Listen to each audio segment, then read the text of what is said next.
And the computer. Excellent. Ooh, we have last minute registrants. Okay. Thank you everyone for joining us tonight for this very important webinar, the 2022 federal election and census debrief, and what impact does this have on multicultural Australians. I would first like to start with an acknowledgement of country. I'd like to acknowledge and pay my respects to the traditional custodians of this land, elders past, present, and emerging. I acknowledge the many Aboriginal and Torres Strait Islander peoples who have made an important contribution to this land and community and continue to do so.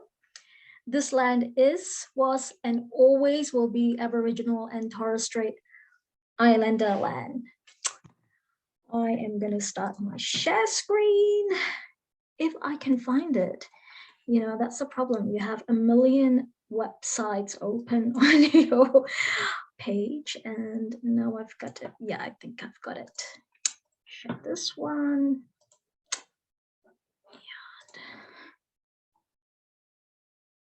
And nope. Yep, there it is. Sorry, just give me a second there. Right. Excellent. Here we go. So again, welcome everyone. My name is Tarini Roat, and I am the CEO of COMPELL, which is short for the Center of Multicultural Political Engagement, Literacy and Leadership. And we are an organization with the sole purpose of advancing multicultural Australians in politics. So who are we? We, COMPELL, we're a non-partisan independent organization, and we hold workshops and events to encourage and assist multicultural Australians to learn about Australian politics and how they can contribute to and participate in the political process. We envision a world where you as multicultural Australians, regardless of your citizenship status, should be able to participate fully in the entire spectrum of democracy and politics. So we are really big on political engagement. Now, the other thing that COMPELL does, aside from workshops and events, is we collect data. And that is something that we are investing a lot of time and energy and effort into, and you may or may not have seen our data being reported in the media. So just to do a sort of a post-election debrief. So of the candidates, total candidates that ran for the election, the lower house, 8% of those total candidates that ran for federal election are ethnically diverse. And then after the elections happened, we found out that 8% of those elected MPs are actually ethnically diverse. I know that the two types of people, one group is like super happy that we've got better outcomes for ethnically diverse people in Parliament. And then those that are Debbie Downers, and I fall into the second category because I think, and we'll get into that, because 8% I say is pretty pathetic number. As much as everyone elected, they deserve to be there and they put in their hard work, they got elected, but that number does not reflect the reality of our multicultural population in Australia. And for me, as much as I see it as a problem, I think there's plenty of opportunity for us to significantly increase those numbers in the next 3 years. So we all have to work hard in some way or other. Even if you're not running for office, I encourage you to. I hope that at bare minimum, you'd become politically engaged, and you'll try and support what we do, and our partner organizations like Politics in Colour, what we all do, support us so that we can significantly increase that number. So I'll go on. Indigenous candidates have done extremely well in the Senate. I'm so pleased. And again, we'll deep dive into what that could mean for the Indigenous Australians. And yeah, and I'll just summarize the last point by saying we are getting more ethnically diverse candidates are running for elections in all forms of government, and that is super encouraging. Okay, so data collection is something that we're doing, and we're investing time and energy to collect data on as well as on political engagement as well. That isn't really that much of data. In fact, there is no data around that. So what can you do to support COMPELL? Very simple. Please attend our workshops, support our events, tell your friends about us. We've got a newsletter, so subscribe to our newsletter, and you can go to our website and have a look. You can also become a supporter member. So I'll leave it at that. That's our contact details, and we'll come to today's webinar, which is the Federal Election Results and Census Data Debrief and the Impact on Multicultural Australians. Now, we've got 5 amazing panelists. First one is Dr. Sukmani Khurana. Unfortunately, she's completely lost her voice. She is here, but she is unable to talk. So I've got some pointers that she's kindly given me that I will relay to you on her behalf. So Dr. Sukmani Khurana is the Vice Chancellor's Research Fellow at the University of Western Sydney. And then we've got Menaka Cook, who is a director at the Older Women's Network in New South Wales. And she's also a director at the Women's Electoral Lobby Group. And yeah, she's going to talk to us about something that not a lot of people talk about, which is the elderly population, multicultural population, right? So she's gonna tell us all about that. Next, we have Noel Zihabamwe. He is the founder and president of the African Australian Advocacy Centre. And he's also part of the Human Rights Advisory Group. Noel, I think you should provide more details into that, because you do a lot of work in the human rights space. So I look forward to hearing more about that from you as well. And then we've got Anka Sahin. Anka is our immigration COMPELL special immigration law advisor. Anything to do with visa, the impact on visa and immigration and multicultural Australians and migrants. Oh my God, he's my go-to person, right? So I'm sure he'll have a lot to say about that during the webinar. And finally, we have our partner organization, Politics in Color, their CEO, Kat Hanaway. We've done a lot of work together over the last year, and yeah, she's going to talk to us about the impact on the Indigenous population of Australia. So without further ado, I'm going to throw the ball to Menaka. I'll stop sharing first. Menaka, you're on mute. I'm gonna. Okay. Thank you for starting. Oh, you obviously must know, Tarani and others, that the subcontinent, we respect our older population. So thank you. That's why you seem to have put me on top, though I had expected cats to have that privilege, It now seems that the census population, and I'm not going to steal Anka's thunder or anyone else's, that the Indian subcontinent now is the 3rd leading number of people who are now in Australia, the 25.5 million people. I believe over 783,000 are now of Indian origin, and Nepalis are also growing, and Bangladesh is Nepalis and people from Pakistan and Sri Lanka. So they've overtaken China and places like New Zealand for the source of new migrants. And I just want to capture a couple of small things over here because I'll come back to it later. The census also revealed that the 3 greatest things of concern, health issues, are mental health. If mental health, arthritis, and asthma, well, they don't go on to say there are things like heart disease, diabetes, obesity, etc. And the reason why I bring that up is because in the subcontinent, like in other countries, health issues are different for different parts of the population. So the same health issues that affect people in Australia may not be, but mental health is a very good thing because it's the leading health issue. So what about older people? Yes, they're somewhat different to the professionals, 457 visa holders, temporary migrants, students, and others that Anka will probably talk to us about. So the older people from the subcontinent, they are different. According to the census, 6.3% of people are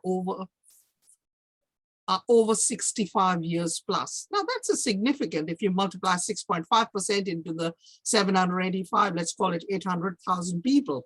And there are also people in the 45 to 64 year age, which are about 14.7%. So these are people growing older. And here we need to introduce that word intersectionality. I'm sure all of you know the meaning of that word intersectionality, but for those who don't, I will briefly go through it and tell you how that affects older people. Language and literacy. So language is an issue if you don't know English very well, and if you're not very literate, which I'm sorry to say many of our older population are probably not. So they have some hesitation over there. Ageism, the way we look at people who are older than us, and every one of us is older than we are few other people, but how old you are is going to affect your ability to get a job, to be understood, to get into court, to stand in front of a civil servant, to go to Centrelink. And of course, racism. It's a third issue that many of you may be aware of, and that's colorism. It is very existent. People of darker skin are thought of as lesser than people of, fairer skin. And this is also within the subcontinent population. And I'm going to admit that quite freely over here. Then there are the culture and traditions. And that can become the biggest, if not the biggest stumbling block. But the things that the subcontinent do because of their culture and traditions can be quite unexpected for people who don't understand it. So like I said, it's a very collective society, not individualistic. And we also respect our older ones and tend to call them uncle and auntie. And, as people from Aboriginal and Torres Strait Islander cultures will understand, that's something. So for an older person to come here and suddenly be called, come on, Jack, come on, Raj, come on, Menika, it's like, hey, hang on, you're not giving me respect. The poor literacy skills we have mentioned. The other thing I'm going to mention to you that the government, both New South Wales, where I live, as well as federal, they have done quite a lot to have COVID and other health translated into different languages. But has it been translated or transliterated? Let me give you a small example. I was speaking at an older women's workshop, and the Minister for Multicultural Affairs, New South Wales, was there, and I talked to him about it. He said, oh no, we've put so much money into these pamphlets and leaflets, and you guys should know. And afterwards, a young woman came up to me and whispered to me, my grandmother is Egyptian, and I gave her some of those COVID leaflets and she threw them in the bin. And I said, why? And she said, because they had translated the word, have you been jabbed recently, to have you been knifed? So she said, why should I ask my friends if they have been knifed? Because that's how the word jabbed was translated, a very academic translation rather than understanding the jargon and saying, have you been vaccinated? Now, coming back to mental health and all the other things, do you know that for the subcontinent, people who will not admit to having mental ill health issues, it is a matter of shame. And you know why? Because it's going to affect their family and their relatives, and whether their uncle or their niece or the nephew, whoever gets married, because there is some craziness in your family. So they're not going to admit to mental health. I work in the mental health field. I am a practicing psychotherapist, and I have to come at it, and I do come at it from a very culturally competent way, because many of the people will tell you, and they've gone to their doctor and to the crisis support agency saying, I'm having a lot of headaches, I can't sleep, I'm a bit stressed out because my migration visa hasn't come through. And then we take it as a way to get in and to give them mental health support and help. So the thing that really bugs me is there's very little funding available. The very little funding for mental health, and it is mostly the funding that goes to large organizations, often faith-based organizations, who do a lot of triage services, but cannot give you any in-depth help and support. So that then becomes an issue, because when those big organizations come to little agencies like ours, where we are volunteers and we live on the smell of an oily rag, and even the oily rag is not smelling anymore, we just ask them, is there any funding to support the 3 or 4 or 5 clients that you have sent us? No, just do it pro bono. Now that's going to be hard if that's all you're able to do. One of the other things, and if we just set aside mental health for a minute, the older people in our community, and I'm talking about older Indian subcontinent people, have very little access to transport. They're out in the, let's call it the western suburbs of Sydney, and I don't know in Melbourne where they would be concentrated, but there's not a lot of access to community-based, if you want to call it, interactions. So most of them just huddle in parks or in ovals when they take their kids for a walk, because these grandparents are the babysitters who have come out here. They have actually no, if you want to call it, they're here for a 1 or 2 year visa to look after the children and then go home while the parents go to work. And many of them have their kids, maybe, and here I'm touching on coercive control and abuse. Their kids hold on to their finances, so they have no money to spend of their own. What they have is the money that they may have brought from the home country.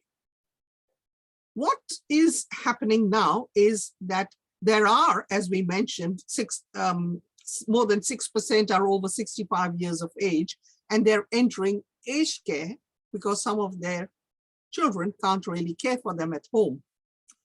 And there they are facing again the language issues, the literacy issues, being able to say what I like to eat, how I like to be treated, that they believe that they're almost, what can I say, throttled or silenced about it.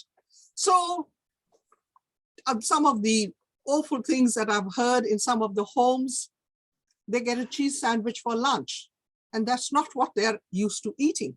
Or they get an apple for morning tea.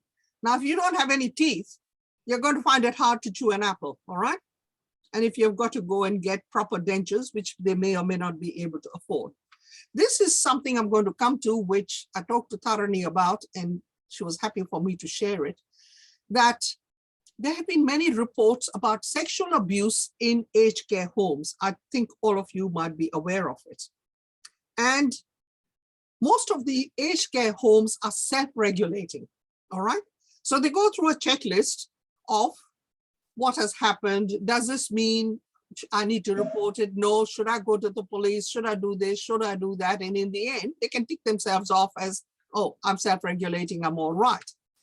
There's a report which you can read on the internet, and it was a KPMG report, which went through a lot of, and it's only 2 or 3 months old, if I remember correctly, which said that many of the people in old age care homes who had been sexually assaulted, and here's the key part, they are not affected by the sexual assault that has happened to them. They are not, it has not been a deep effect. Now that is terrible for me, because even if I'm in dementia, I think I would know if I'd been sexually assaulted, and I would not want that to happen. I would want the police to be involved. There's no lasting sexual effect. Okay, so what I'm going to come to, I don't know if many of you have touched on funding.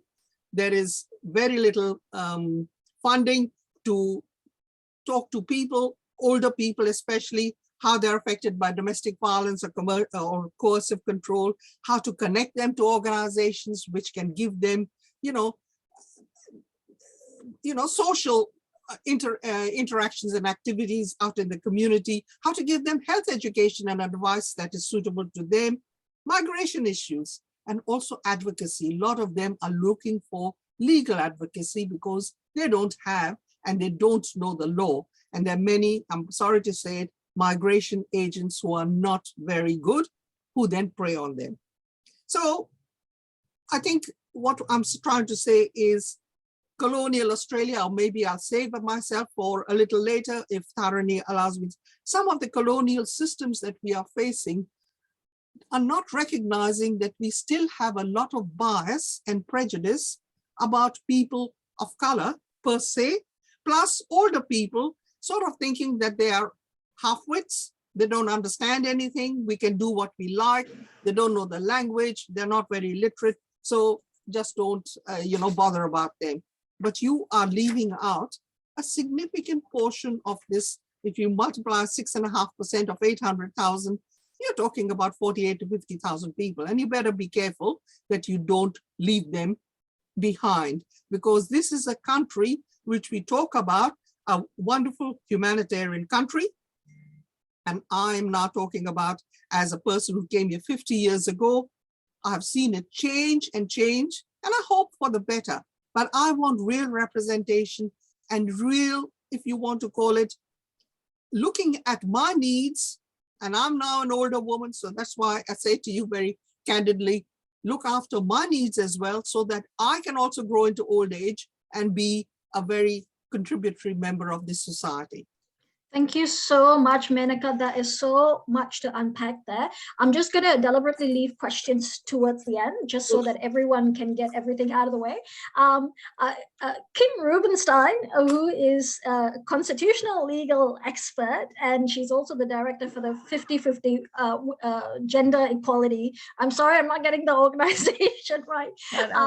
She's a last-minute addition to the panel, and she's in the midst of preparing dinner, but she said, can you give me a few minutes to talk about the Section 44? That's something that she's passionate about. And then after her, Anka, I'd love to hear from you.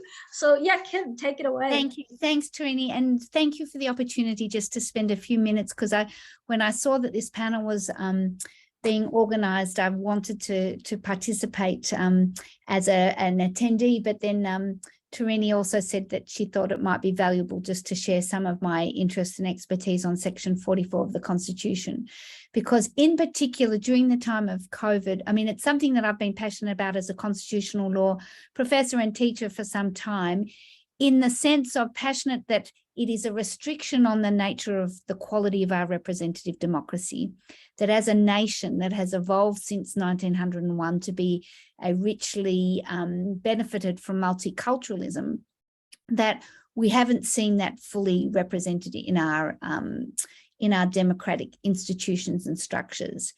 And there are multiple reasons for that. And in fact, it's a mix of structural issues as well as cultural issues, as well as a whole range of things. We could have quite a big discussion, but I wanted to focus on the structural issue of the Constitution, because it is such a clear hurdle for many Australians, and now arguably for half of Australia, in terms of being serious about the thought of putting your hand up to run for Parliament. And when I say almost half of Australians, the most recent census has told us that half of Australians have a parent who has been born overseas, which means that their accessibility to another citizenship and their right to another citizenship is real.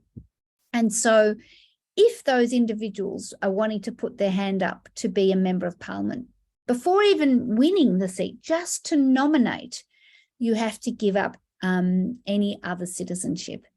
And I just don't feel that that is appropriate on a number of levels in a modern democratic nation like Australia. And I think it misconstrues the concept of citizenship in a globalized world, or it narrows it down to thinking of citizenship like marriage. where we in a monogamous environment wish to only have one partner. And if you think of citizenship like that, well, then that is a mindset. But if you think of citizenship like I do, as like parenting, no one questions a parent when they go from having one child to two children to saying that that is undermining their sense of love or connection to their first child. There might be times when there are tensions between them, but as parents, we know that we can have a commitment to the well-being of both without that necessarily undermining our parenting.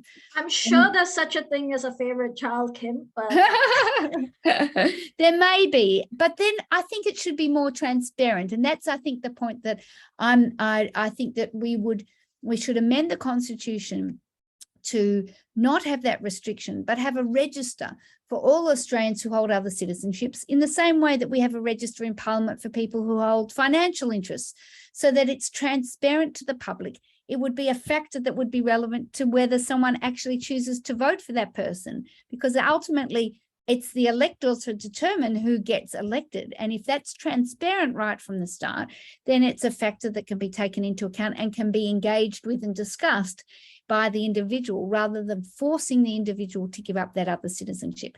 And the last point I would make is that even if people do give up their other formal citizenship, as they need to now in order to run for Parliament, it doesn't necessarily take away their sense of identity or connection to that other country. And so what does that really do other than the formal requirement, which in some countries would have a consequence, like not serving in being called up to serve in another country's army or other things like that.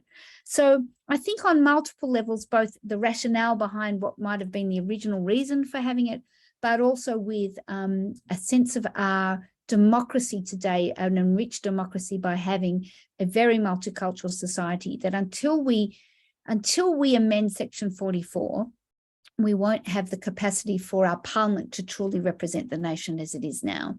And then finally, because I've been more than the 5 minutes that I promised, people will often say, but that requires constitutional change and that's impossible. And I'd say, well, it's not impossible, because we've had 8 constitutional changes. But I think the first step, and the Albanese government has said that they want to take this, is to have a referendum and a constitutional change around the Uluru Statement from the Heart, which I'm totally committed to and very supportive of, and believe that that should come first. And when it comes first, we will see, I believe, and hope for a bipartisan campaign for that to be successful. And when that is successful, we can say, well, look, we've just passed the Uluru Statement from the Heart. That reconciles us constitutionally with Australia's First Nations people. Now we need to reconcile ourselves with our multicultural society as it's evolved. And that should be the second constitutional change. And then finally, for my trio, we would then move to become a republic, coming of age as an independent nation. So they're the 3 constitutional changes, but I think Section 44 is pertinent to our discussion tonight.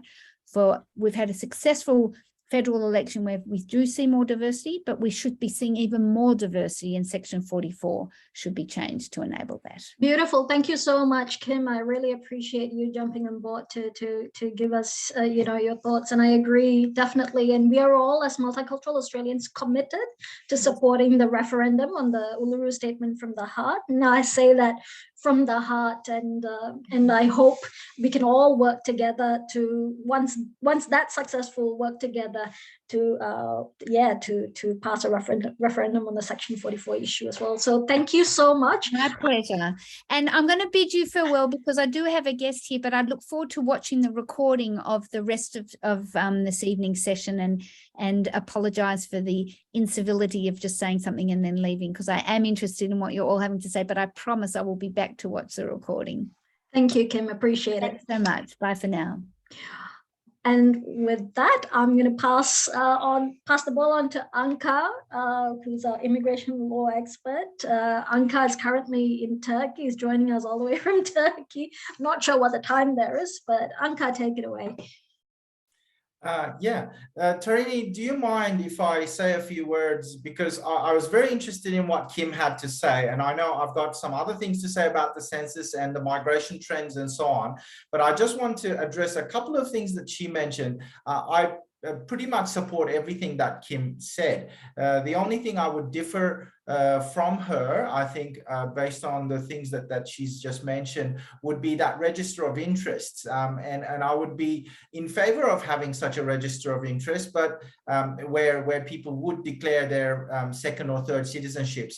But I would be in favor of that being put in place after the person is elected, not before, just like any other financial interests that are declared once the person is actually a member of parliament. So I would be, so I wouldn't be supportive of having something like that in place during the election, the electoral process, because it's something that unfortunately by less scrupulous people can be weaponized against a candidate, particularly a candidate of a multicultural background, and actually be used against them in the campaign. So I would be in favor of that being declared afterwards. Nothing to hide there, but it's just something to keep the playing field level. The other thing that Kim said, and I think is very, very significant, is that it's extraordinarily naive to think that forcing a person to give up their birthright citizenship is actually going to magically make them more loyal to Australia. I think that's an extraordinarily naive proposition that I can't believe that it's widely accepted out there by some people, that if you force someone to give up their birthright citizenship, that they'll be more loyal to Australia, and those ties that they have to the old country will just magically disappear into thin air. I mean, that's just things don't work like that. I mean, you could easily, if you were so inclined, keep all of those loyalties in place, even if and perhaps in fact, despite the fact that you were forced to give up that citizenship. And who knows, having to be forced to give up a citizenship may actually have the opposite of the desired effect there. So I think the Section 44 issue, and I'm going to use this to transition into what I was going to say about the census. You know, this continues to be an issue that will plague us until such time as we address it in the form of perhaps a package of constitutional reforms. Yes, I know the current government is very, very much focused on the recognition of first Australians in the Constitution, and I see that really does need to be a priority. But there are aspects of the Constitution, not just Section 44, but there are these residual race powers in the Constitution that really need to go. There are perhaps issues that we have seen with Sections 92 and 116 during the pandemic, where people's right to free movement within Australia was curtailed by state governments, and that's against the provisions that exist in the Constitution. Perhaps something needs to be done to strengthen those sections of the Constitution. And yeah, there are other things, of course, like the electoral system becoming a republic, all sorts of things that could be part of that package going forward. But can I also add one more thing, Anka? Perhaps the what does citizenship mean? Because you know, people that were stuck in India during the pandemic, even citizens of Australia, they couldn't return. So what does it mean to be a citizen? Because I don't think the Constitution addresses that. No, that's true. And during the pandemic, that was actually a very telling example of how being a citizen doesn't always, if it's not, if those rights and liberties that you have as a citizen are not backed by a Bill of Rights, and not just a symbolic Bill of Rights, but one that actually has teeth. then they only exist in theory and not in practice. And we certainly saw that with the Indian travel ban during the pandemic. But more broadly, tens of thousands of Australians being stuck overseas during the pandemic and not able to return because of the flight caps imposed by the federal government, and some of them ending up in really dire financial situations, something that no government should subject their citizens to when they are clearly wanting to return home, particularly at a time like that. But moving on to the significance of Section 44 and other structural obstacles in front of multicultural Australians wanting to take part in politics in Australia. And Section 44 is just one of them. Yes, it's a big structural issue. But then when we think about, for example, our newer Australians, let's say, of Chinese background and Indian background in particular, and I single those two out because not only because they are some of the biggest groups represented in our multicultural, in our migrant population, but also because both of those countries do not allow for dual citizenship. So effectively, a Chinese person or an Indian person becoming Australian necessarily has to give up their citizenship of China and India. So for them, Section 44 is not the obstacle. So that then tells us, well, given their numbers and given the very low levels of representation, not just in federal parliament, but more broadly across politics and particularly the two major parties, well, there must be other structural obstacles in the way of them being able to participate in politics in Australia. So Section 44 is not something that people should use as an excuse to try and justify why we only have 8% representation of non-Anglo-Celtic populations within our parliament. So, because that argument certainly does not hold when it comes to our Australians of Chinese and Indian origin. Thank you, Menika. But what we have seen also in the census, the recently released results of the census also confirmed what we have known, and the trends. What I think Menika mentioned before, and Tarini, you also made reference to as well. Prior in the last census, I think the percentage of Australians who have been born outside Australia was just under 25%. We're seeing that now gone up to 27 points, I think 8, something like that, % in this census, and similarly the number of Australians with a parent born overseas was just under 50%, I think 49.7, something to that effect. And now it's more like 51.5%. And that's the percentage that some publications have taken to say that Australia has now become the first English-speaking country with a migrant majority. Which is very significant. And when I first read this, I thought, wow, this is really interesting. And I actually did a little bit of research, and it seems to be fairly accurate, because I was not only looking at traditional migration destinations like the UK and the USA and New Zealand, but I was also looking at, for example, other English-speaking countries in such as Singapore, for instance, and I was looking at the countries in the Caribbean, and the claim, well, if you accept the definition of a migrant majority as being someone who either was born overseas or has a parent born overseas, so effectively either first generation or second generation, then yes, Australia may well have become the first English-speaking country in the world with a migrant majority population. Now, this only serves to confirm what we have known and the trends that we have seen from censuses past to present.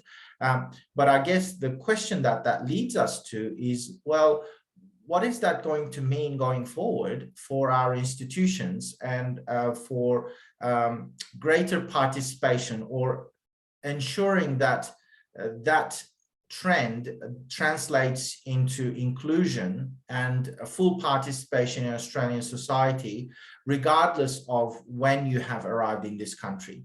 Because after all, unless your parents were your ancestors were here in this southern land 50,000 years ago, everyone is ultimately a migrant or the descendant of a migrant in this country. So, you know, putting aside first Australians who are obviously always here and always will be.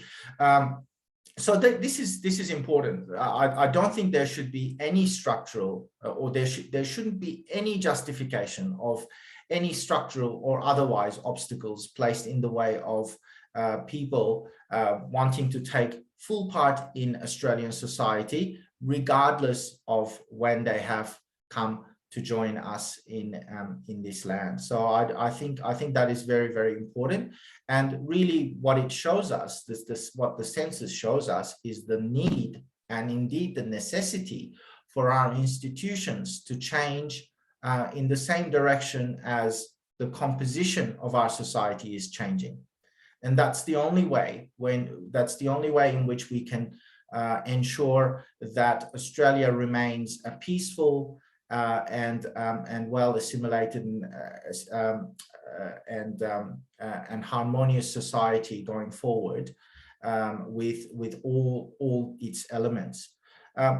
Going more specifically into the results of the census, and I think Menika touched upon how India in particular has overtaken New Zealand to become the third biggest country of birth in Australia, after English and New Zealand, and trends show that it's if things go in the same direction, it is likely to become the first in the next perhaps 10 years or so, maybe in 2 censuses time, right? And then what we are also seeing is an increase in the number of people who are identifying as first Australians. So what might happen if trends go in the same direction, that people who were born in India may overtake the New Zealanders and the English as the first as the country of origin, the first country of origin for migrants, and then they then get taken over by first Australians for sheer numbers. So this is quite interesting. It's something that hasn't happened in Australia, particularly for the percentage of first Australians represented within the population since the country, the first 50 years of colonial settlement in Australia. So that's, I think, very, very significant, and that needs to have repercussions in, for example, in our education, in our curriculums of teaching Indigenous languages and culture at our schools to our children. So there really needs to be some flow-on effects.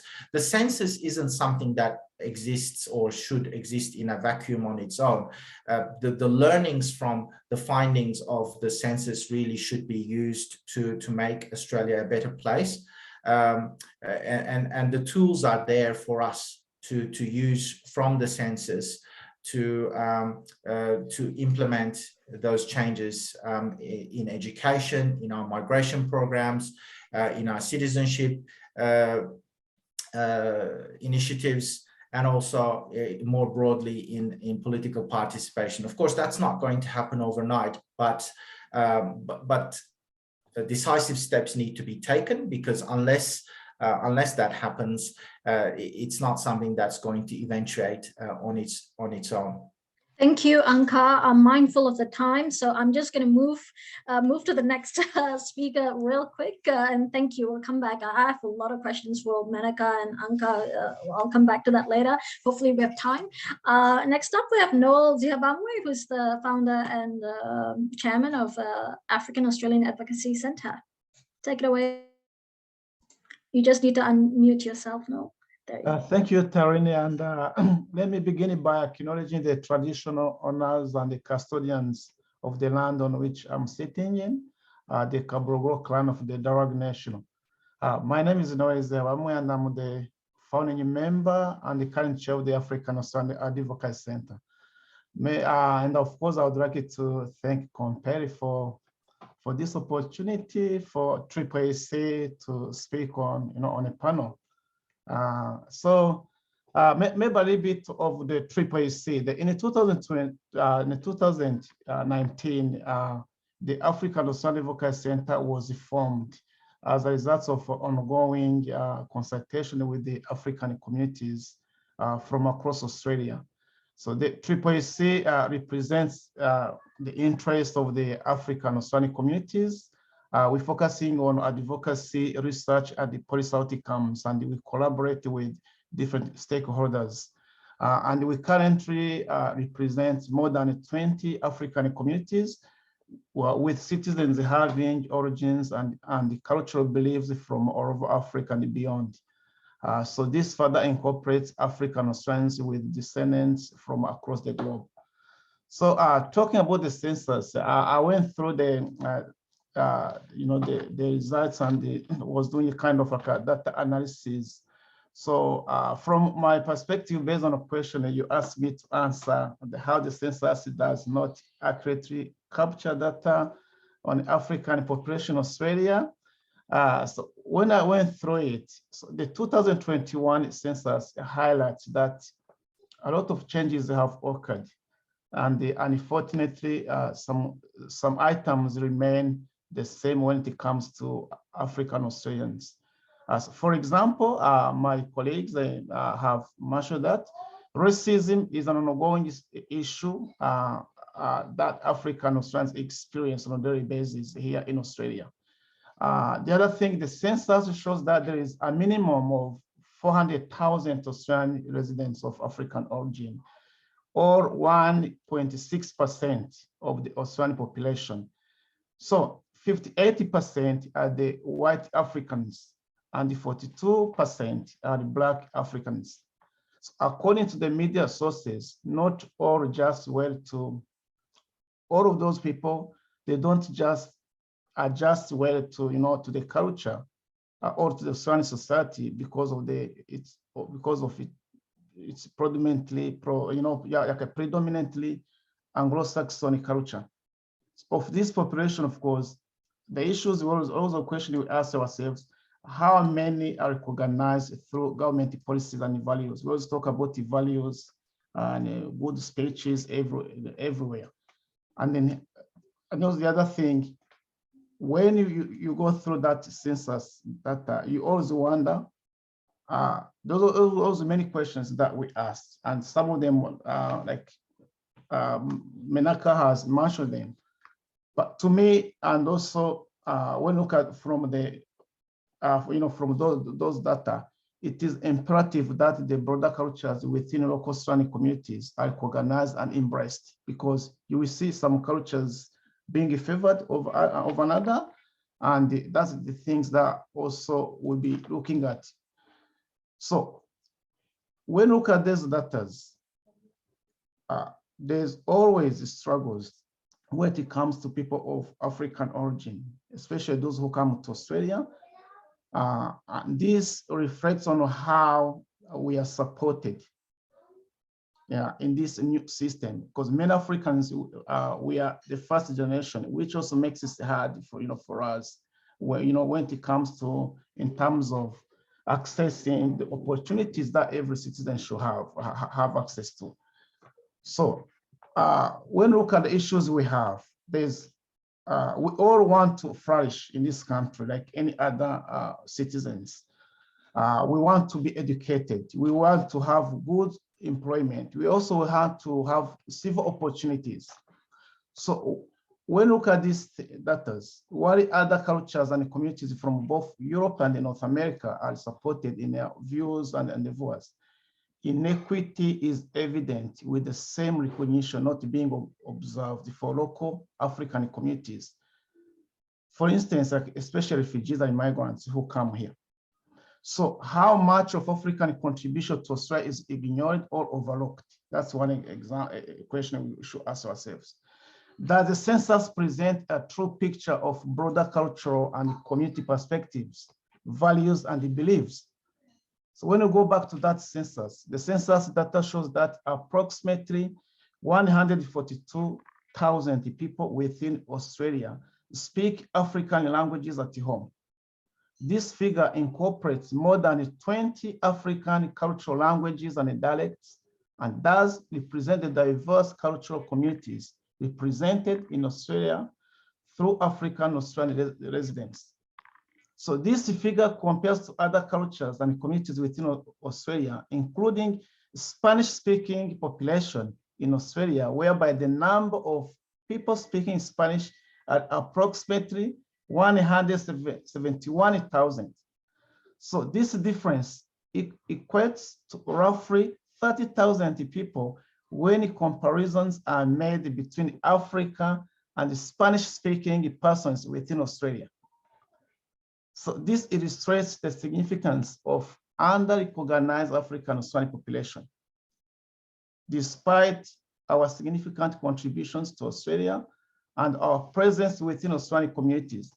So there's a minimal, as we all know, there's a minimal media representation in response to those communities, also, and our presence in Australian society. And I've spoken this, and I've also discussed this with Kathy before, and we all understand this. So for instance, when it comes to those information, for instance, they say that, like information regarding important and critical issues, we mentioned about the COVID-19. That's also one of the biggest issues that we've been facing as African Australian community. There's also employment opportunities, as I said. There's representation amongst all levels of government. So we've been raising these issues of representations because we are underrepresented. We understand that we are underrepresented.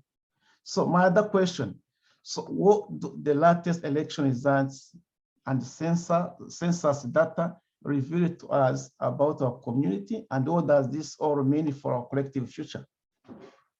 As an example, as a practical example, in May 2020, the African Australian Advocacy Center Executive Committee board members and advisors determined that it was appropriate to make a submission to the Senator inquiry relating to the COVID, and we continue to push for that inclusion of the recommendations. So some of the recommendations we wanted was at least the African cultural diversity awareness training to be held for public servants, policy makers, and decision makers, especially those who come into contact with African community members, should be provided. The second one of the recommendations, the government implements civic education broadly across Australian society, where our people, especially young people, can learn the culture. Then that culture can also be somehow accreted into other cultures. So those emerging communities, African emerging communities, we should be given a priority to small grants to run some of the to some activities so that we can keep running. Because in a census, many minority language groups are not identified, which this priority may address, for instance. So if we don't support those minority groups, who's going to support them? So Menaka talked about how people look at the big communities here. But when it comes to African communities, we are very small communities. And Africa is not a country, Africa is a continent.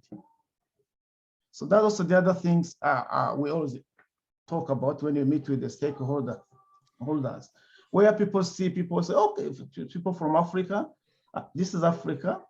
Africa is a continent. There are more than 50 countries, 55 countries. So when we meet as people representing more than 50 countries, not as people representing one community. And issues of people coming from, for example, West Africa may not be different, may be different. So that's how what we try to do, is to make sure that people understand that Africa is a continent, is not a country. And when it comes to deal with our issues, so we should deal with our issues, focusing with that knowledge that Africa is not a country, is a continent. So in my concluding remarks, I know that we don't have enough time, Tarini. Racism exists across all political parties. We're not going to say this. So what we need is a collaboration. It's also the understanding that Africa is a continent, and any government that want to collaborate with Africa, so come with, and with understanding that Africa is a large continent, not a large country, as people say. So supporting your communities when we face discrimination is a critical recognizing contributions we made here. So the other thing, the organization I represent, the African National Advocacy Center, we predict the census data outlines that although the African Australian population and the languages are more significant than portrayed in a society, will also be often overlooked. So it is the government's responsibility to recognize those minority groups and our contribution across the spectrum in the same way that our cultural groups are revered and acknowledged. And I always want to hear that when you talk about like successful communities, you can't be successful community if you are not supported. Thank you. We need your voices. So as the last words, we value allies among the new federal government with intentions for mutual benefit that serve local people, communities, and the government by coming together so that we can make Australia a better place for all our futures. Thank you. That was a beautiful way to end, Noel. And there's so much, again, especially when it comes to the African community. Like you said, it's a continent, 50 plus countries in there. But yet there's one particular issue that came up a few months ago regarding job opportunities, employment opportunities. With a report came out showing that, people from African background needed a white referee in order to secure a job. Yeah, and that was just incredible. But now again, I'm mindful of time. I know, I'm gonna. But a little bit, Tarini, so someone applied for the job because he has African name. So his application was rejected. Next day he applied and he used a fake name, English name. Then he was called straight away to come for interview. We need information on this. We need data on this because there's a lot of that, and I have personally witnessed it, having been working in some of the organizations myself. So, but before I go on, thank you, Noel, for your insights. I'm now going to pass the ball on to Kat Hanaway, who's been waiting rather patiently. Kat Hanaway is the CEO of Politics in Colour. She's also a partner organization. Kat, take it away.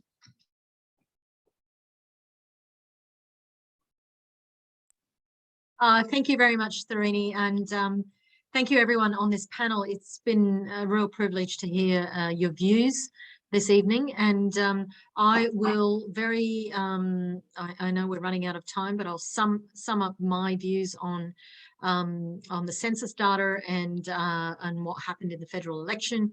It was an incredibly inspiring election. Tharini and I had been working all through last year, doing a lot of work around amplifying people of colour in politics. And for much of that year, Tharini, we were thinking, is anyone listening to us? Weren't we? And we weren't 100% sure that anybody was listening. However, we got to the end of the year and we went through the New South Wales local government election. We saw some really fantastic results, really amazing representation of people of colour. 150 Indigenous people nominated themselves in the New South Wales local government election, 150 candidates. That was really amazing.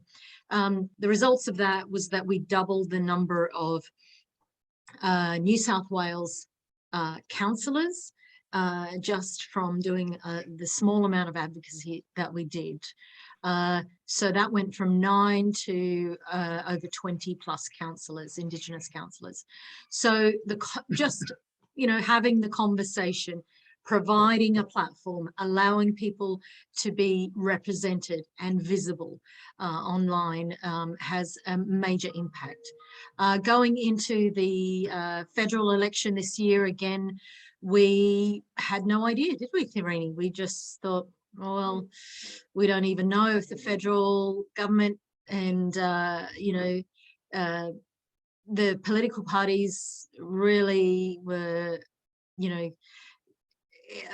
wedded to cultural diversity. We had no idea. However, when we started to see the candidates nominating for the federal election, again, we realized, okay, we're having impact. And that impact just came from us having conversations online, doing this work that had never really been done before in Australia, where we put a major focus on diversity in political candidates. So it's been really great doing this work with Therini, meeting all of you guys on the panel, seeing how passionate you all are about cultural diversity, not only in politics, in bureaucracy, in Australian institutions, in Australian leadership. We know that this country was born racist. In 1901 at Federation, that day, that moment when Australia became Australia, the government endorsed the White Australia policy, which empowered, enabled, and legislated racial discrimination. So for the first 70 years of Federation, this country has been imbued and empowered to be racist towards people of colour. And this is the legacy that we now live with here in Australia, and it's something that we need to work very hard to undo. And we really appreciate all of you on this panel, because we know that you're working with us to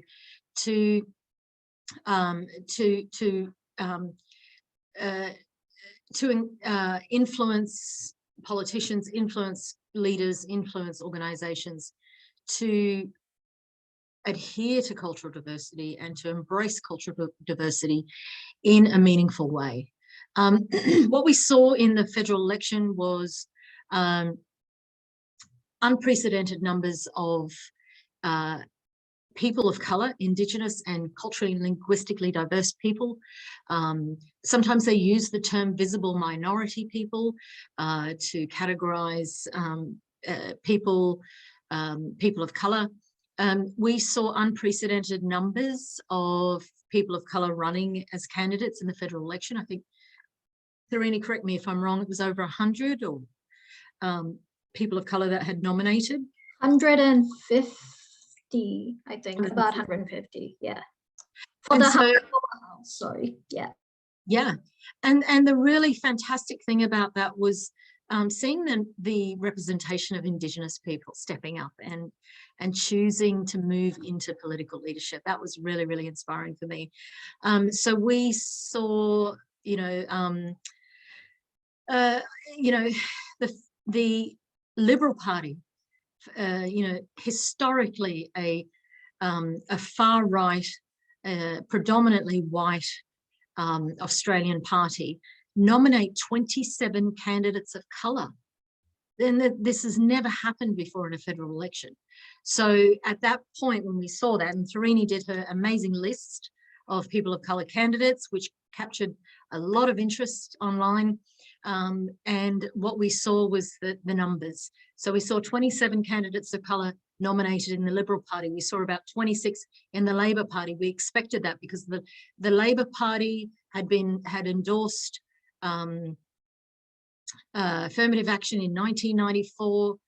So they were 1994, yeah. So they've been committed to affirmative action for 28 years. So we knew that the Labor Party would come out strong, and they had 26 candidates of colour. The other really surprising representation was in the Greens Party. They also had about 26 candidates of colour. 65% of them were Indigenous. So we've never seen these numbers before. So it was incredibly exciting. And Therini came to Sydney, and we ran around Sydney from, supporting all of the candidates of colour here in Sydney, having a wonderful time. So it's a real watershed experience, I think, this federal election 2022. So very, very exciting. In terms of the census, what we've seen with Indigenous people, the population of Indigenous people has risen. There's been an increase of 25% of Australians nominating themselves or identifying themselves as Indigenous. And that's really wonderful to see. I think in the past, a lot of people have been very concerned or reserved, reticent about identifying as Indigenous because this is a very racist country. So it's really great to see people feeling confident about doing that now. We also saw that in candidates of colour as well, because there were a number of candidates of colour who never actually identified themselves as people of colour. They had my complexion, and they were able to get away with not talking about culture at all. And so there were a couple of candidates, a couple of politicians that we observed, and we thought, oh, you know, I'm sure that's a Chinese person, or I'm sure that's a, you know, Lebanese, but they never identified. And so the wonderful thing about the federal election was that we saw these politicians now very confidently identifying and claiming their cultural heritage, which is what we want to see more of in this country. You know, stripping away this fear of racist rhetoric against us because we choose to identify and we choose to be proud of our culture. It's really great to see that happening. So it's the other really interesting thing that I noted in the census was that the number of people identifying as non-religious has increased as well. It's jumped from 38%, 39%, jumped up to 39%. It used to be around 30%. So this is a really big jump. So the largest religious group after Christians, sorry,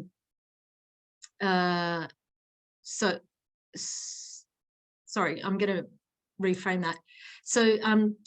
So what we're seeing is a trend where people are not adhering to a religious group, or more Australians are having less religious views and more atheistic views.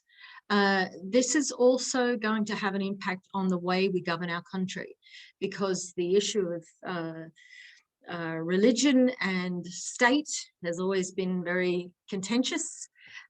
We see a lot of funding issued to, preference to religious institutions. However, what we know about the history of this country and many colonized countries is that religious institutions have been and continue to be a major contributor to racist policies, racial discrimination, stolen generation, removal of children, all of these detrimental policies that we see, again, particularly against Indigenous people. So it's really heartening to see that that people are moving away from these fundamental religious views. I think it means, in summary, I think it means the hope is that we become a more humanist and humane country, a more colourful country, a more proudly diverse country, and we have a lot of people in our networks that support that. And I think if we just keep having these conversations, we will find that we will no longer be diminished in our views or discriminated against in our attitudes and opinions, and hopefully we will find it so much more pleasant and enjoyable to be people of colour in this country.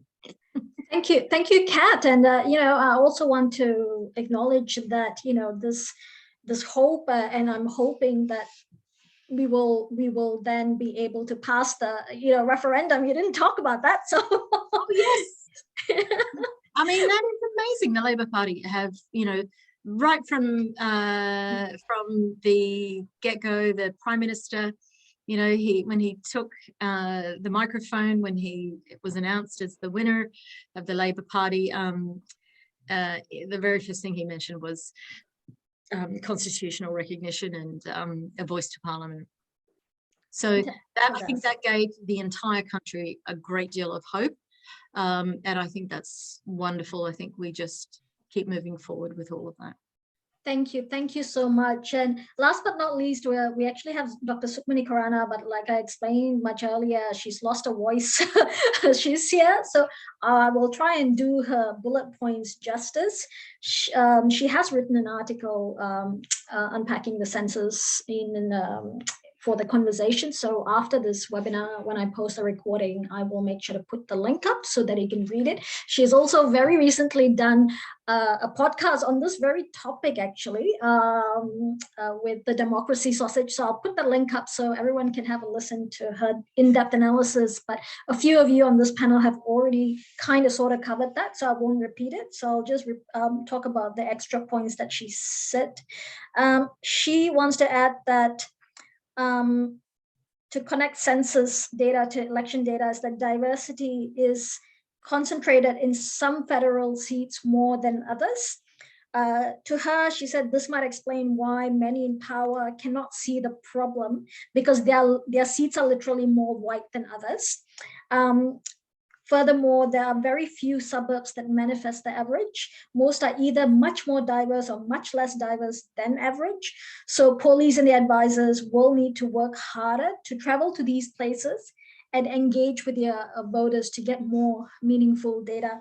The other thing that she did mention in her podcast, and I thought is worth talking about, is that we need to stop, governments and institutions need to stop seeing culturally diverse people as a voting bloc. You know, and there was a lot of discussion before the election as to, oh, how is the Indian population going to vote? You know, they're not all the same. You know, they're different economically. You know, they're different.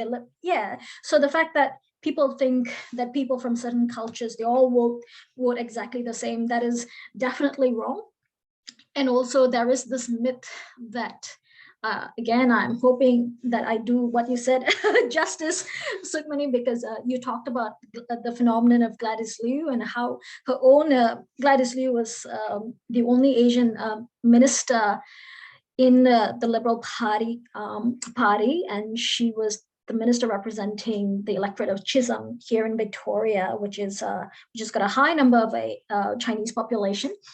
And the fact that the population turned away from her, despite the fact that she was Asian, tells you that, you know, just because you put an Asian person there, that's not good enough. She needs to actually accurately represent what her community stand for. And the Chinese population, they were disappointed that she didn't stand up to the racism that her own party perpetuated about her community. They were extremely disappointed and unhappy with that. And what happened? They booted her out.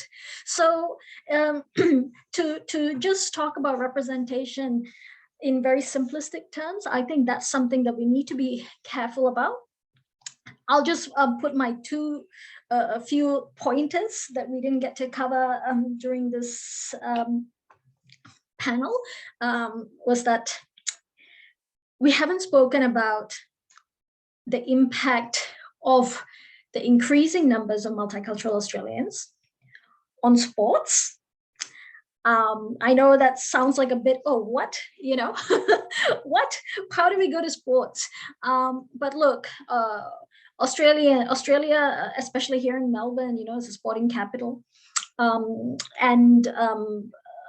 Australia. And the fact that you are having increasing numbers of people from countries like India and China coming on, and that provides a good opportunity for sports like soccer, cricket, to take the market share of in terms of attendance away from AFL. You know, if you think about the future of AFL, Australian Football League, what is their future? And they've been spending a lot of time and effort and energy into trying to engage with multicultural Australians to inform their strategy towards attracting them, you know, as they recognize that they are the future consumers of that sports. but then they're not doing the right thing by their people. They are asking people to work for free, essentially consult with them for free and not paying them, and they're sort of taking advantage of that. So I see this as an opportunity for sports like soccer and cricket to really jump on this bandwagon and really use it to their advantage. So that's a mini thing. The other thing is impact on businesses. Have you all noticed on television ads, if you do watch TV like I still do, when it comes to like adverts like Telstra, mobile phone adverts, or even Nescafe, you would notice that they've started putting culturally diverse people in their ads. I've not seen this many before, Yeah. but I've begun to see. You know what the crazy part is? They are targeting consumers of color, but yet their leadership is still white. Mm. Something is terribly wrong. And I think that's something that we all in some way lightly touched on. The fact that the leadership of Australia does not reflect the reality of the Australian population, whether it be in politics, business, or even in data collection. I think that's something I will, Noel talked about census data collection with regards to African population and understanding the nuances. You need culturally diverse people to first of all understand what sort of data we need to collect. How do we go about collecting them? If they don't understand, they're not going to collect the data. So I think there's a lot to unpack there. But I do have one question. Can Noel or someone else on the panel explain the hidden history of African Australians and other non-white cultures in Australia, and how the census or current government can help overcome this? Does anyone want to take that question?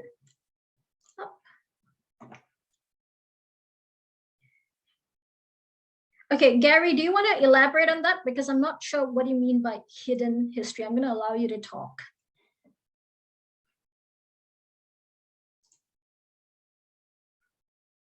I don't know if he's here. Yeah, look, I'd like to know from Noel or another panelist about the ongoing history of African Australians' contribution. Because as far as I know, look, Africans arrived in the first fleet, but others may be able to fill me in more about this. Does that answer your query? Yeah, thank you, Gary. Noel, do you want to answer the question? Do you want to elaborate more on the contributions that? So the contribution from African is huge. As Gary said, the Africans were in the first fleet when they came to Australia, but there's nowhere in the Australian history where it says that Africans were among the first people who arrived in Australia. So that is also the other thing that we have to look at it into it, because if we don't judge history, the history will judge us. So, and then when you look at the other things always we talk about, so the African contribution to Australia has been always ignored. So, but problems always get highlighted, in the media, in the political spectrum. So why? So that's a question that we are working around. So instead of focusing, on a good history of Africans in Australia, we always get highlighted in a negative way.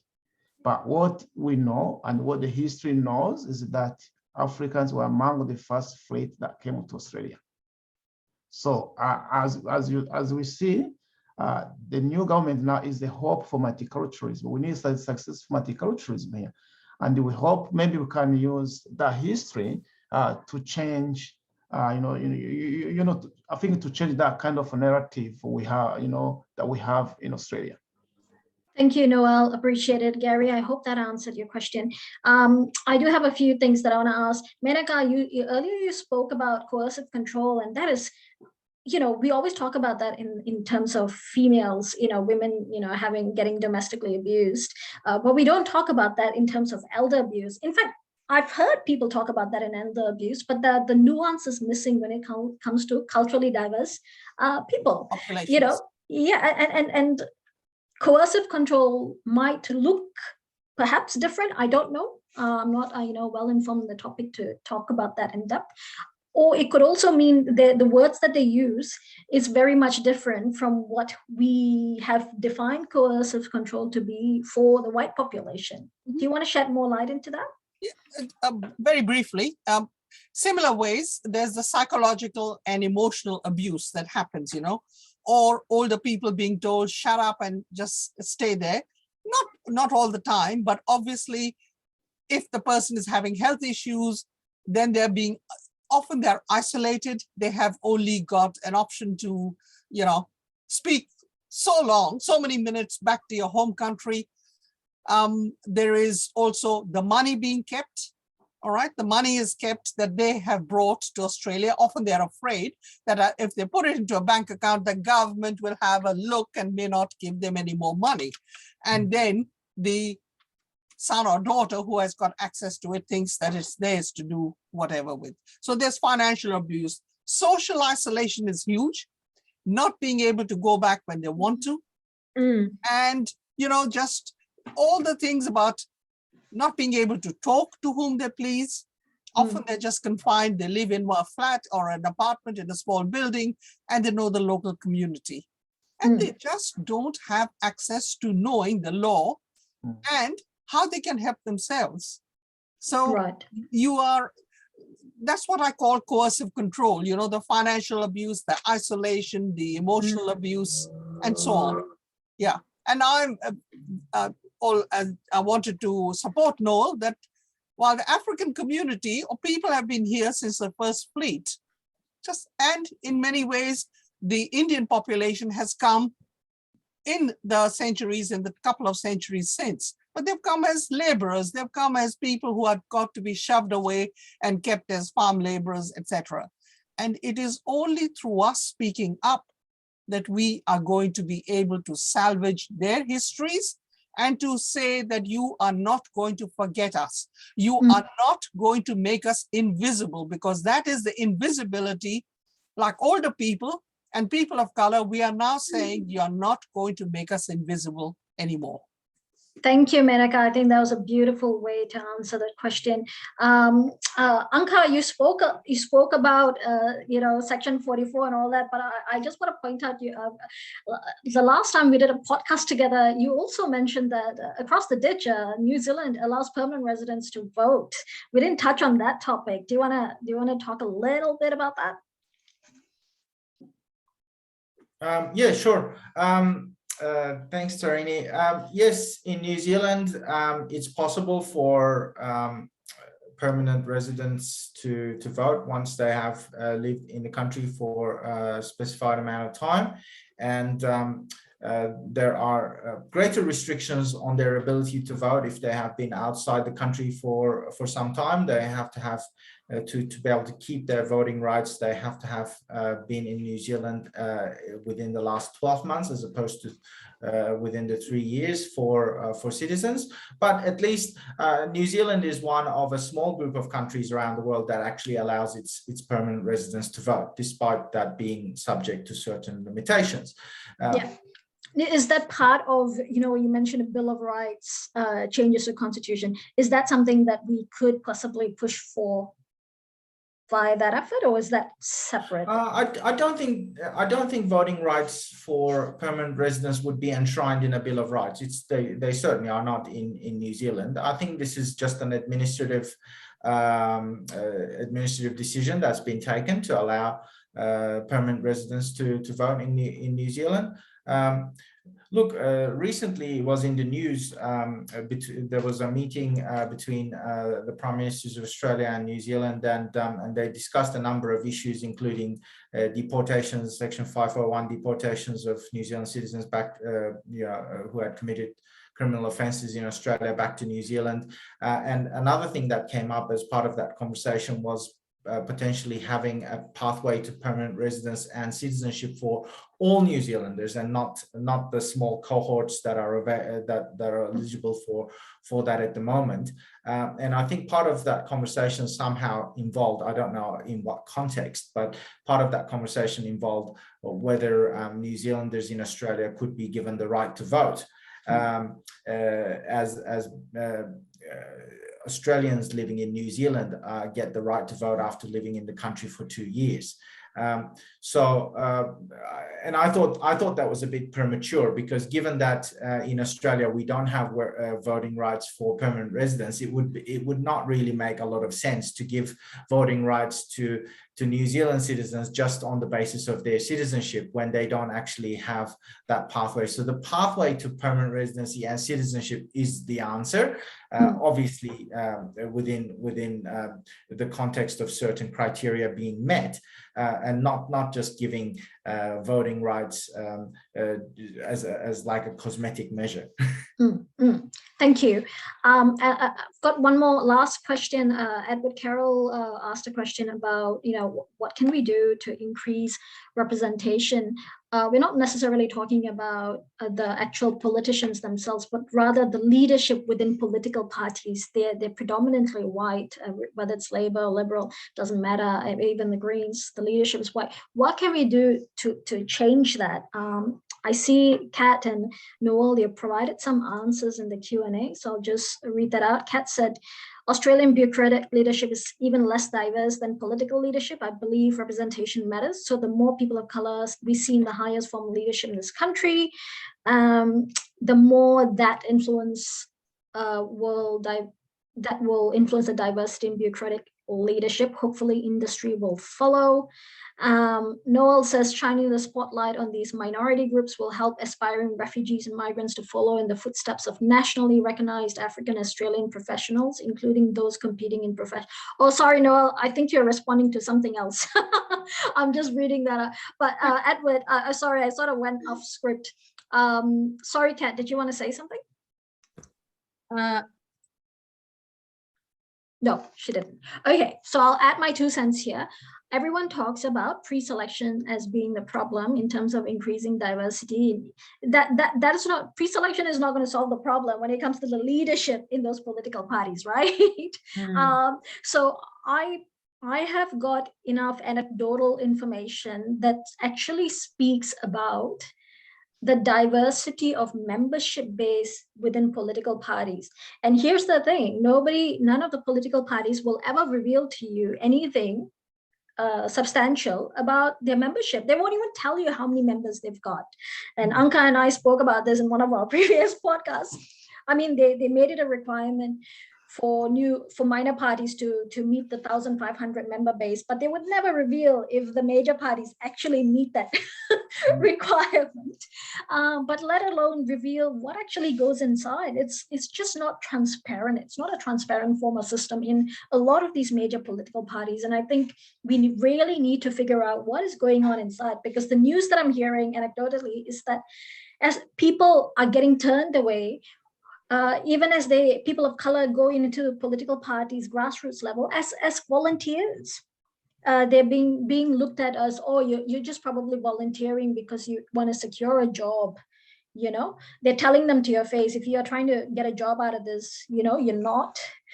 Or if they do end up being able to volunteer, they're just being asked to volunteer. Nobody teaches them how to progress, how to become more politically engaged. They just are making them do work for free, and there's no progression, right? So I think that's the problem we need to fix before we even start talking about pre-selection. So that's my my point. Menaka, if you want to say, just go ahead. I think we should have some quotas or targets. I am fed up. I'm fed up of all the lip service. I want some real action. And I think it's enough. In other countries in Europe, where they've had quotas and targets, they have actually made a lot of progress. Here we don't.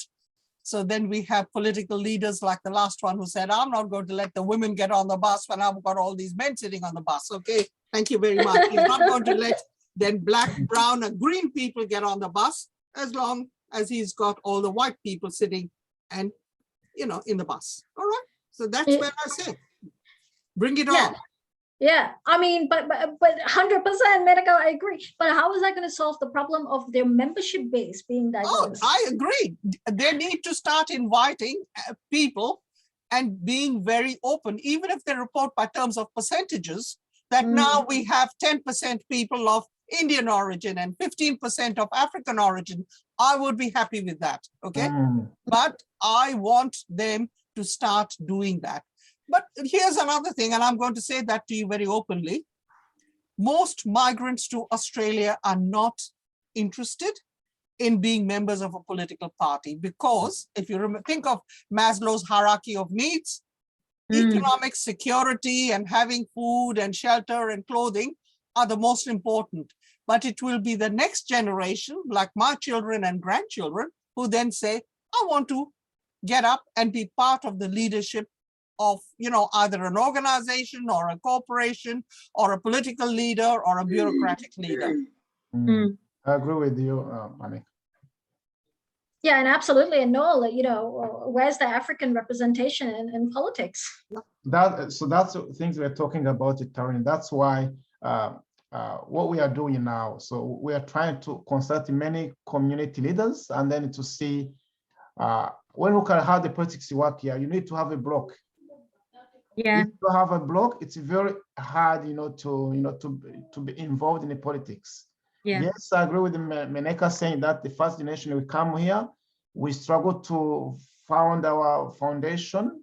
But for second generation, it's possible that they can get involved in the politics. But we, as first generation, we still need to do a big job to prepare our generations to take over. But we also need the campaign, to educate our community members how to join those political parties. And, even if we have some members who are interested in politics, if you can have, like, for example, let's say like a session, like a political sessions, inviting the people like Kati to come and then speak to our community members who are interested to join the politics. It's all educating your community as well. I've met with the people interested to join the politics, but they don't even know how to join the local, they don't even know how to join political parties, for instance. If you want to become a member of parliament or a councillor, for council, and they don't even know how to join the local political parties, it's very hard. But also there seems to be this thinking, if you're a migrant, that there are only two parties. It's either Labour or Liberal. Or Liberal.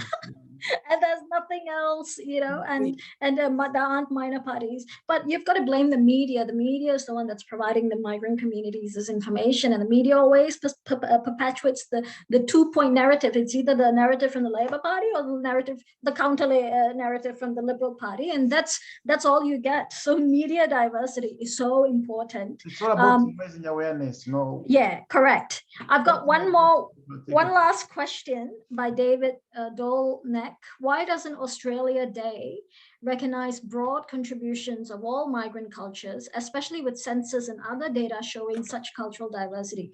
Can there be more of a push for a multicultural recognition day for those who built Australia for what it is today? Does anyone want to take that question? Very quickly, my opinion is I think we first need, I don't agree with Australia Day. I don't agree with it either. Not a lot of people agree with it. And I think we need to first and foremost pay respects to our traditional owners of this land and put them front and center. We need to give them the recognition first before we can talk about multicultural people's recognition. And I believe, there should be some sort of recognition, but I think First Nations people need to come first. Does anyone else have anything? Yeah, I agree. I do agree with that. However, I also think that we are stronger together. So whilst we preference Indigenous people, which, is wonderfully respectful of all communities, and we're really grateful for that, I think the more we connect with our multicultural brothers and sisters, the stronger our voice will be. So we can all come together as Indigenous and multicultural people and, come up with a new date to celebrate all of us, because you're right, David, multicultural people have built this country, as much as Indigenous people have. Probably more so because the multicultural population is so much greater than Indigenous population here. And you know, this country was built off the back of, you know, migration to this country, migrants, you know, contributing to, you know, building this country. So I think it would be great if we had a day that celebrated all of us. Beautiful. Thank you, everyone. Actually, there's just so much more to talk, but it's 8 o'clock and I have so much to say. And I know all of our panelists have so much more to say. But what I will do is I will create a podcast with individual panelists to just drill down into their topics further. And then, yeah, when that happens, I'll let everyone know and post that up online, because this was supposed to be like, you know, just touching on a few different issues as much as possible and talking about it. But yeah, so I'm going to thank everyone for your patience, and panelists, thank you so much for coming in with your expertise and talking about the issues that, you know, just are hidden. Nobody really talks about it, not in the mainstream anyways. So I appreciate your insights, appreciate your time, and the attendees who are still hanging on, thank you so much for your interest. I've really appreciated. This webinar has been recorded, so I will put up a copy as soon as I'm done editing the video for everyone to listen and to further continue the discussion. So once again, thank you, everyone, and I hope you have a good night. Thank you. Thank you, Tarini. Thank you. Bye-bye. Thank you. Thank you. Thanks, everyone.